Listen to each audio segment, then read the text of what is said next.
Assalamualaikum warahmatullahi wabarakatuh. Tahnik bayi merupakan metode imunisasi ala Rasulullah Shallallahu Alaihi Wasallam dengan cara mengunyahkan lumatan kurma ke langit-langit mulut bayi yang baru lahir. Tahnik atau suapan pertama itu dilakukan ketika bayi baru lahir dan sebelum menyusu kepada ibunya. Jika kurma sulit untuk didapat, maka bahannya boleh diganti dengan sari kurma yang sudah jadi atau madu. Metode ini tidak banyak diketahui karena orang lebih memilih menggunakan teknik vaksinasi. Padahal selain bermanfaat pahala, sunnah yang diajarkan Rasulullah Shallallahu Alaihi Wasallam ini juga memiliki khasiat medis yang teruji. Manfaat apakah yang dimaksud? Berikut ini ulasan hikmah di balik sunnah tahnik bayi.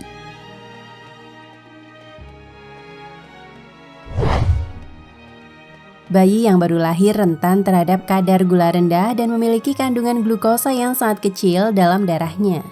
Untuk mengantisipasi hal ini, dokter biasanya akan memberikan tambahan gula pada bayi yang baru lahir. Sebenarnya buah kurma merupakan penghasil glukosa yang sangat baik dan bagus untuk kesehatan bayi.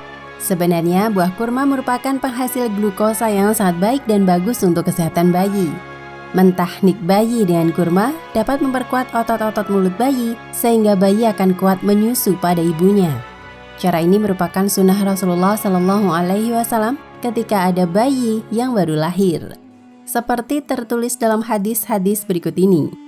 Dari Abu Musa, beliau berkata, "Suatu saat aku memiliki anak yang baru lahir. Ketika aku mendatangi Nabi Shallallahu Alaihi Wasallam, kemudian beliau memberi nama padanya dan beliau mentahnik dengan sebutir kurma."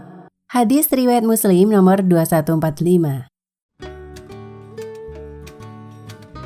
Dari Asma binti Abu Bakar, ia berkata bahwa dirinya ketika sedang mengandung Abdullah bin Zubair di Mekah, "Aku keluar dan aku sempurna hamilku 9 bulan, lalu aku datang ke Madinah. Kemudian aku turun di Kuba dan melahirkan di sana. Lalu aku pun mendatangi Rasulullah. Maka Rasulullah menaruh Abdullah ibnu Zubair di dalam kamarnya. Dan beliau meminta kurma lalu mengunyahnya. Kemudian beliau Shallallahu Alaihi Wasallam memasukkan kurma yang sudah dilumat itu ke dalam mulut Abdullah bin Zubair. Dan itu adalah makanan yang pertama kali masuk ke dalam mulutnya. Melalui Rasulullah Shallallahu Alaihi Wasallam, Rasulullah mentahniknya dan kemudian beliau pun mendoakannya dan mendoakan keberkahan kepadanya.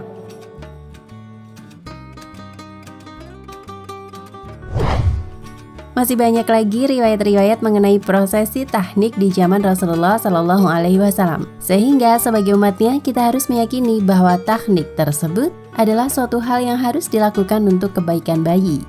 Selain dianjurkan dalam syariat Islam, tahnik ini juga bermanfaat secara ilmiah untuk melindungi bayi dari serangan kuman dan bakteri, serta segala sesuatu yang dapat membahayakan kesehatan. Seorang dokter dari Semarang, Dr. Susilorini, telah membuat penelitian mengenai tahnik bayi ini. Hasil penelitian tersebut mengungkapkan di sekitar mulut bayi, di tempat tumbuhnya gigi dan langit-langit mulut, terdapat stem cell. Stem cell ini berfungsi untuk mematangkan sistem imunitas secara alami, serta mengembalikan sistem kekebalan tubuh. Akan tetapi stem cell tersebut hanya mampu berfungsi apabila ada scrubbing atau gosokan-gosokan di langit-langit mulut. Tidak hanya itu, di dalam mulut bayi juga terdapat suatu zat yang bernama sialic acid. Zat tersebut berupa glikoprotein yang terkandung dalam liur atau saliva yang berfungsi sebagai penghadang mikroba serta mampu mengikat virus dan bakteri. Pada bayi, zat yang satu ini hanya bisa berfungsi setelah umur si bayi mencapai 10 hari dan hanya dalam jumlah yang sedikit. Oleh karena itu dibutuhkanlah bantuan dari luar tubuh bayi untuk mempercepat prosesnya. Selain itu, buah kurma yang dijadikan bahan dasar untuk mentahnik itu juga mempunyai khasiat tersendiri bagi kesehatan bayi. Kurma merupakan makanan tinggi kandungan karbohidrat dan vitamin-vitamin. Selain itu, kurma juga kaya akan antioksidan dan antimikroba. Apabila kurma tersebut dikunyah dan bercampur dengan air liur, maka akan berubah menjadi glukosa.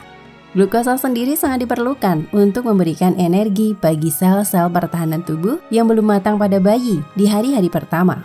Pemberian kurma pada proses taknik juga menjadi metode pematangan organ limfoid, baik lokal maupun sistemik. Limfoid itu adalah kelenjar limfa yang berhubungan dengan sistem kekebalan tubuh. Ada juga yang beranggapan bahwa teknik ini bermanfaat untuk latihan makan si bayi agar menjadi kuat. Namun, hal yang perlu untuk dipahami lebih lanjut bahwa teknik pada bayi ini adalah pengharapan kebaikan untuk bayi dengan keimanan. Adapun orang yang boleh mentahnik bayi, dianjurkan mereka yang memiliki kebaikan dan berilmu, serta bisa mendoakan kebaikan untuk bayi tersebut, seperti ulama, ustadz, dan orang soleh. Tidak hanya itu, orang tua juga diperbolehkan untuk mentahnik bayi mereka apabila orang tua tersebut berilmu dan sudah terbiasa menjalankan perintah agama dengan baik. Demikianlah ulasan mengenai hikmah di balik sunnah tahnik bayi. Tentunya ada banyak sekali faedah yang akan diperoleh jika melaksanakan sunnah-sunnah Nabi tersebut. Karena Allah Subhanahu wa Ta'ala yang paling tahu mengenai hikmah semua amalan yang diperintahkannya.